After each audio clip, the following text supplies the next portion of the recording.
Every year we choose the Person of the Year, who is the individual who has had the most influence on events, for better or worse. It's hard to argue that anyone had more influence than Donald Trump over the events of this year. You know, I didn't get Beyonce and Jay-Z and Bruce Springsteen to get crowds. I had just me and ideas that people wanted to hear. But there's a profound argument about whether his influence was for the better or for the worse.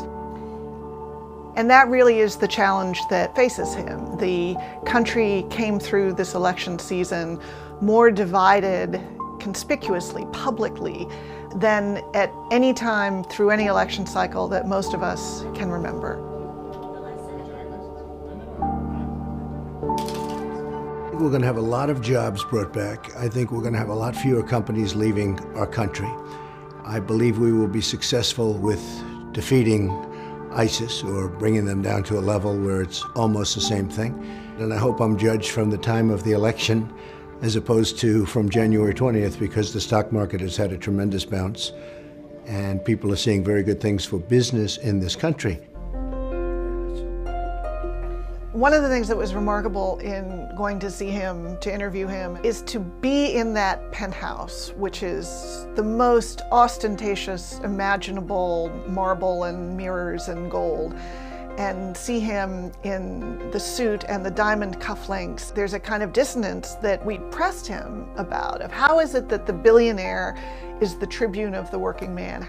He said he thought that it had to do with that he wasn't a phony, that there have certainly been wealthy politicians before him who in some cases would bend over backwards to make themselves appear like the common man, or do anything that they could, eating the corn dog at the Iowa State Fair and wearing a flannel shirt in New Hampshire.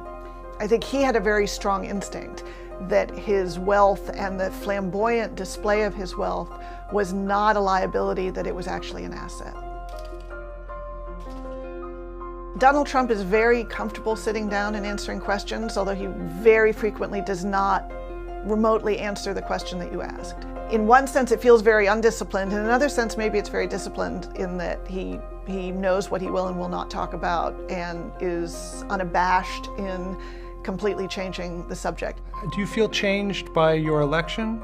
And how do you think, if I play this tape back in 4 or 8 years, the office will have changed you? Well, it's a very humbling experience, I can tell you, as somebody that loves this country. It's a very large country, but it's also a even more powerful country than the numbers, because if you look at China and India, and you have others with more people, but when you look at what we do in this country, it's the most incredible place on earth. A lot of people think that Person of the Year, just because the nature of the name, is an honor. And certainly there have been years where we have recognized people whose influence has been altogether unassailably worthy. Normally that's not the case. I know there are a lot of people who disagree with so much of what Donald Trump said and are very apprehensive about what his presidency means for them and for the country.